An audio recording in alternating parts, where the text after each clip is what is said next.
présent comment l'Occident est devenu dépendant de la mondialisation et du travail des plus faibles. Malgré que nous soyons les plus grands consommateurs de matières premières, nous possédons également la plus grande économie immatérielle. Grâce à la mondialisation et au pétrole bon marché, l'économie matérielle s'est délocalisée, au point où la presque totalité des objets présents dans nos domiciles viennent d'ailleurs, généralement d'Asie. Une grande partie de l'économie du Nord est donc devenue immatérielle. On parle d'une économie d'intelligence ou de services.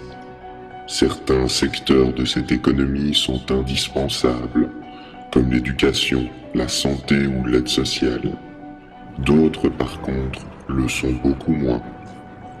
Prenons le cas de Wall Street, qui versera quelques 144 milliards de dollars de rémunérations diverses cette année, à brasser du vent. Bien sûr, nous produisons encore certains biens matériels chez nous, mais des secteurs comme l'agriculture, dont le rôle est vital pour la survie de l'humanité, sont en crise et résistent mal à la concurrence mondiale. De plus, les métiers manuels sont très mal perçus en société. Les paysans sont considérés comme stupides, sales, arriérés.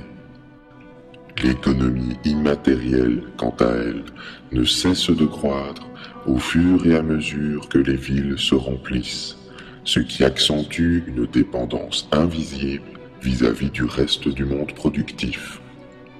Ainsi, une quantité faramineuse d'emplois ne servent strictement à rien, si ce n'est à perpétuer le système lui-même et à combler un chômage potentiellement astronomique.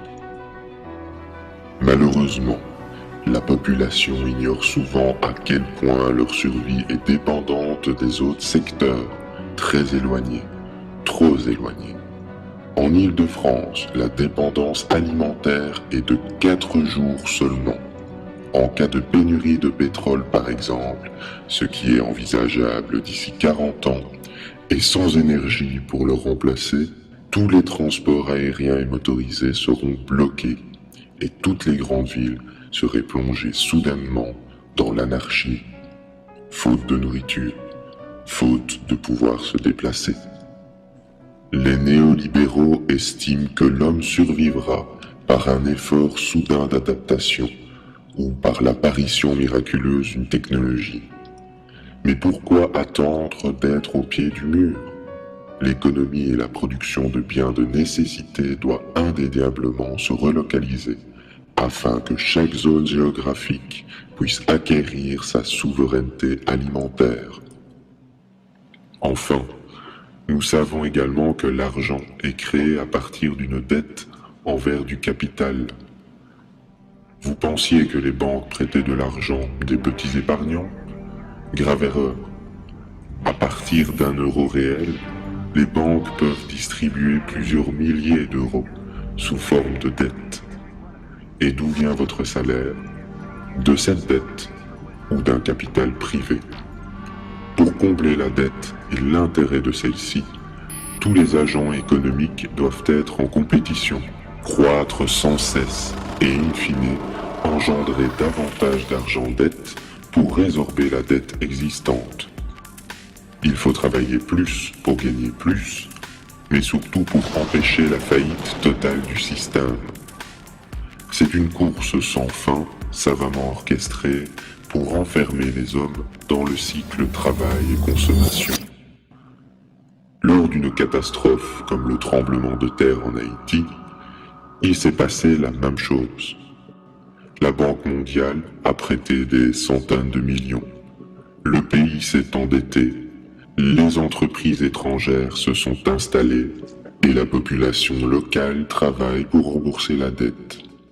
Le tout est possible grâce à la croissance économique ininterrompue et à la confiance des acteurs en cette croissance.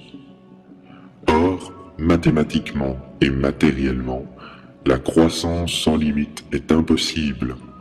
Premièrement, car nous sommes dépendants de la Terre et de ses ressources. Deuxièmement, car l'homme ne peut pas être pressé indéfiniment. Et troisièmement, car la croissance tend vers l'infini, ce qui la rend de plus en plus insoutenable chaque année. Concrètement, le développement des pays du Sud se fait par leur endettement vis-à-vis du Nord, obligeant ainsi les pays émergents à adopter l'économie occidentale tout en exploitant leurs ressources au bénéfice de l'Occident. C'est une manière d'acquérir des ressources par la ruse sans recourir à la violence. Or, nous savons qu'il est strictement impossible que ces pays consomment comme nous, sans une baisse de consommation volontaire ou forcée de notre part. La Chine est d'ailleurs un des rares pays du Sud à envisager ce problème. Le pays dépense des fortunes dans l'achat de terrains en Afrique afin d'y produire de la nourriture qu'elle puisse importer plus tard. Cette pratique démontre que pour atteindre un niveau de vie occidental, un pays doit nécessairement exploiter la force de travail et les ressources d'autres peuples. Cette situation est paradoxale, car seule une poignée d'individus profite réellement de la situation. Chez nous, non seulement notre mode de vie nous endette envers des institutions financières invisibles, mais nos chefs d'État sont forcés de se soumettre à elles en adoptant des politiques d'austérité. La société de consommation ne fait que renforcer notre endettement, notre soumission au travail, notre dépendance aux ressources du Sud et par la même occasion, la crise écologique et sanitaire. Comment arrive-t-il à vous convaincre de travailler plus, alors qu'en 2 semaines à peine, un homme produit autant de richesses aujourd'hui que pendant toute l'année 1900. Nous savons également que dans les sociétés primitives, 2 jours par semaine suffisaient à offrir un toit, à manger et à répondre aux besoins de la communauté. Sans glorifier le passé, imaginez ce qui serait possible avec nos techniques modernes des milliers de fois plus productives.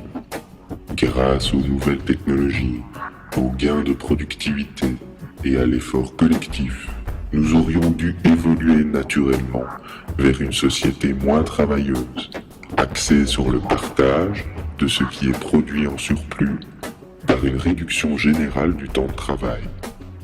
Se libérer du travail, ce que nous appelons le chômage, était une fatalité, un aboutissement de l'évolution. Nous en avons fait un tabou.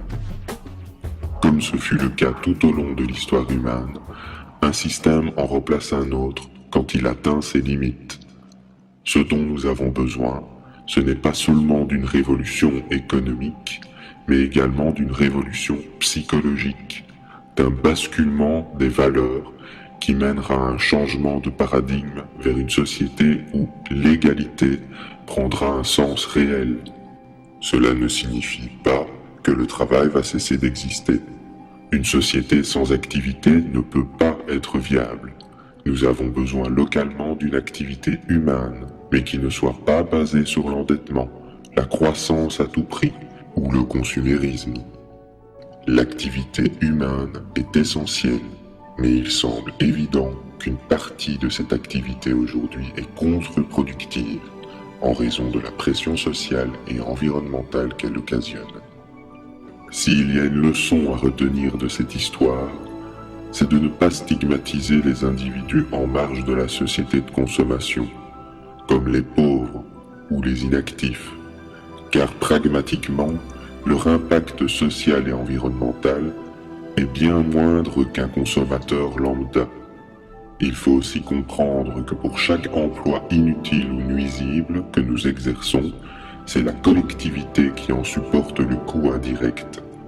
Les modes de vie simples et locaux, collectifs ou non, ne doivent pas être stigmatisés, car nous savons désormais qu'être trop productif n'est pas synonyme de bonheur, et que la fin du pétrole va de toute manière ralentir et relocaliser notre existence.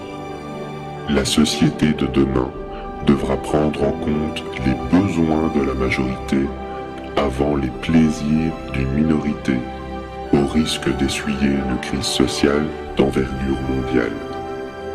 Pour y arriver, nul besoin d'une dictature, le changement est en chacun de nous, nous qui allons à notre tour montrer l'exemple, en passant l'information, en sortant nos amis ou notre entourage de leur torpeur.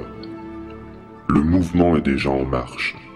Nombre d'entre vous, dans les marges de la société, créent le changement, s'investissent dans des associations, informent leur entourage de la réalité, construisent leur autonomie, objectent la croissance, adoptent la simplicité volontaire ou favorisent la production locale des ressources. Gandhi disait, pour changer le monde, il faut se changer soi-même. Ainsi, nous ne pouvons envisager de changement sans à la fois remettre en question notre manière de penser, notre manière de consommer et notre manière de travailler. Pour un avenir serein. Merci.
Yeah.